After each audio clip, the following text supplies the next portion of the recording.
అందరికీ నమస్కారం. ఏపీడిఎస్సి ప్రిపరేషన్లో భాగంగా సైన్స్ మన శరీరం అనే టాపిక్ ఆల్రెడీ మనం చెప్పుకోవడం జరిగింది. దానికి సంబంధించిన వీడియో కింద డిస్క్రిప్షన్లో పెడతాను, ప్రతి ఒక్కరు చూడండి.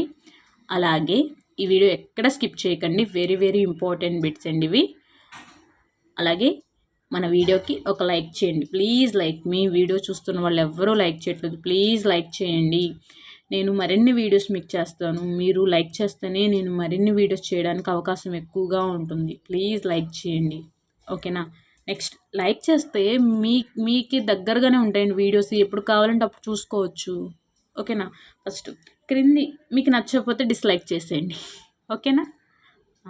నెక్స్ట్, క్రింది వాటిలో ఏది బాహ్య శరీర అవయవం కాదు? బాహ్య శరీర అవయవం కానిది కళ్ళు, నాలుక, ముక్కు, ఊపిరితిత్తులు. ఏది కాదు?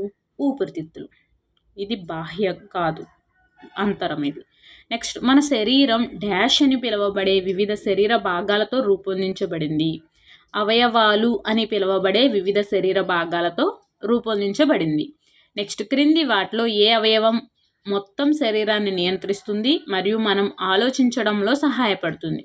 మెదడు అనే అవయవం మొత్తం శరీరాన్ని నియంత్రిస్తుంది మరియు మనం ఆలోచించడానికి సహాయపడుతుంది. Please like me, very very important bits అండి ఇవి. వీడియో ఎక్కడ స్కిప్ చేయకండి, చివరి వరకు చూడండి, ప్రతి బిట్టు ఇంపార్టెంట్.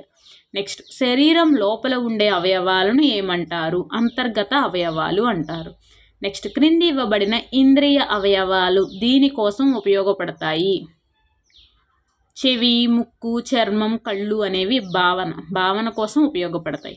నెక్స్ట్, గుండె మన లోపల డాష్ భాగంలో ఉంది, ఛాతి భాగంలో ఉంది.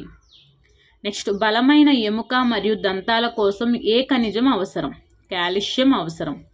నెక్స్ట్, శరీరానికి ఆకారాన్నిచ్చే వ్యవస్థ అస్థిపంజర వ్యవస్థ. నెక్స్ట్, అనుభూతి చెందడానికి మనం ఈ ఇంద్రియ అవయవం అవసరమవుతుంది, చర్మం. నెక్స్ట్, మీ తమ్ముడు మీ గదిలో నిద్రిస్తున్నాడు, మీరు పుస్తకాన్ని చదువుతున్నారు, మీ తమ్ముడు మేల్కొని ఏడుస్తున్నాడు. మీ తమ్ముడు ఏడుస్తున్నాడని తెలుసుకోవడానికి మీ భావాలను ఏది మీకు సహాయం చేస్తుంది? దృష్టి మరియు వినికిడి భావం. నెక్స్ట్, మీరు మీ తరగతి గదిలో బట్టలను ఇస్త్రీ చేస్తుండగా కొన్ని నిమిషాల తరువాత మీకు విద్యుత్ షాక్ తగిలింది. మీకు విద్యుత్ షాక్ తగిలిందని తెలుసుకోవడానికి మీ భావాలలోని ఏది మీకు సహాయం చేస్తుంది? దృష్టి మరియు స్పర్శ యొక్క భావం. నెక్స్ట్, వివిధ శబ్దాలను వినడానికి మనకు ఏ అవయవం సహాయపడుతుంది? చెవి. నెక్స్ట్, మీరు సినిమా చూస్తున్నప్పుడు ఏ జ్ఞానేంద్రియాన్ని ఉపయోగిస్తారు? కళ్ళు. నెక్స్ట్, ఎముకల ఫ్రేమ్వర్క్ని ఏమంటారు? అస్థిపంజరం. నెక్స్ట్, మన ఎముకల కదలికకు సహాయపడే శరీర అవయవాన్ని గుర్తించండి. కండరాళ్ళు. నెక్స్ట్, క్రింది వాటిలో ఏది కదలనిది? మృదులాస్థి కీళ్ళు కదలవు. నెక్స్ట్, పొడవాటి ఎముకల చివర ఉండే మృదులాస్థి హైలిన్ మృదులాస్థి. Next, please like me, please like చేయండి మన వీడియోకి. నెక్స్ట్, చెవి యొక్క బ్యాలెన్సింగ్ అవయవము కోక్లియా. నెక్స్ట్, ఎముకల యొక్క ఒక ముఖ్యమైన విధి డాష్ని ఉత్పత్తి చేయడం. రక్త కణాలను ఉత్పత్తి చేయడం ఎముకల యొక్క ముఖ్యమైన విధి. నెక్స్ట్, మీకు సహాయం అవసరమైనప్పుడు చెప్పడానికి మీరు ఎవరిని విశ్వసించగలరు? నమ్మకమైన వ్యక్తి. నెక్స్ట్, ఎవరైనా మీకు చెడు స్పర్శ ఇవ్వడానికి ప్రయత్నిస్తున్నప్పుడు మీరు ఏ పదాన్ని ఉపయోగిస్తారు? వద్దు, అరవాలి. నెక్స్ట్, క్రింది వాటిలో ఏది మంచి స్పర్శ కాదు? కాళ్ళ మధ్య భాగం తాకడం, వెనుక భాగం తాకడం, ఛాతి భాగం తాకడం. నెక్స్ట్, ఏది చెడు స్పర్శ కాదు? తలని నిమురడం అనేది చెడు స్పర్శ కాదు. నెక్స్ట్, ఎవరైనా మిమ్మల్ని తాకి మనకు బాధగా అనిపిస్తే అది చెడు స్పర్శ. నెక్స్ట్, మంచి మరియు చెడు స్పర్శలకు సంబంధించి క్రింది వాటిలో ఏది సరైనది? అన్ని సరైన ఎంపికలను ఎంచుకోండి.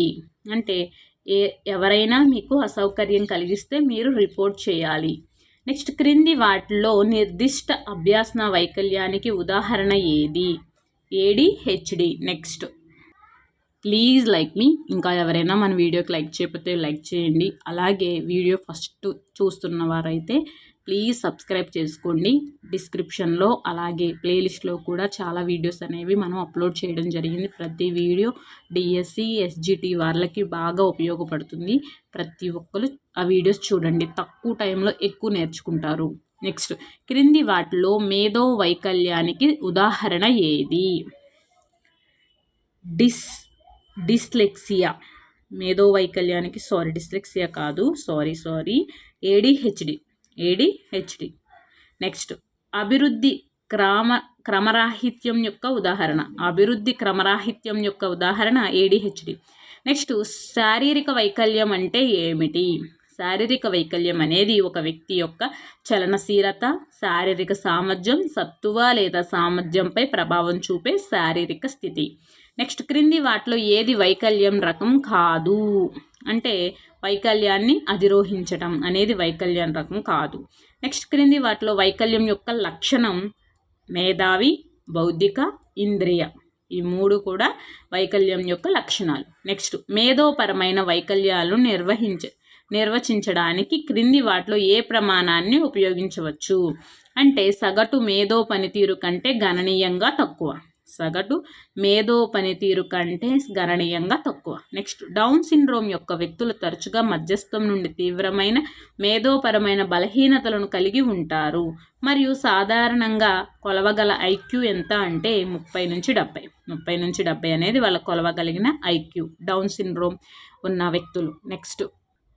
నెక్స్ట్ మేధో వైకల్య లక్షణం ఏంటి అంటే 1 మరియు 2 తప్పే. అక్కడ ఆప్షన్స్ ప్రకారం 2 తప్పే కాబట్టి నేను చదవట్లేదు. నెక్స్ట్, మేధో వైకల్యం అంటే ఏమిటి? సర్లేని చూద్దాం. మేధో వైకల్య లక్షణం అంటే అభిజ్ఞ మరియు అనుకూల ప్రవర్తనలో గణనీయమైన బలహీనత. నెక్స్ట్, సామాజిక మరియు రాజకీయ బలవంతం కారణంగా ఈ పరిస్థితి సంవత్సరాలుగా స్థిరమైన మార్పులకు లోనవుతున్నట్లు ఇది వివరిస్తుంది అనే 2 కూడా తప్పంట. నెక్స్ట్, మేధో వైకల్యం అంటే ఏమిటి అంటే ఇక్కడ మనకి ఇది రైట్. మేధో వైకల్యం అంటే 18 ఏళ్ల లోపు వచ్చే రుగ్మతలు. నెక్స్ట్, సెరిబ్రల్ పాల్సీ, ఆటినిజం వంటి శారీరక కారణాల వల్ల లేదా ఉద్దీపన లేకపోవడం వంటి శారీరకేతర కారణాల వల్ల కావచ్చు. నెక్స్ట్, సామాజిక మరియు రాజకీయ పరిస్థితులకు అనుకూలంగా స్పందించడం. ఓకేనా? వీడియో నచ్చితే ప్లీజ్ లైక్ మీ, సబ్స్క్రైబ్ మీ. వీడియో చివరి వరకు చూసినందుకు ధన్యవాదాలు. అలాగే మీ ఫ్రెండ్స్ కూడా షేర్ చేయండి. Thank you so much. Next వీడియోలో కలుద్దాం. నెక్స్ట్ టాపిక్ మన ఆహారం అనే టాపిక్ రేపొద్దుట డిస్కస్ చేద్దాం. Thank you so much. Bye.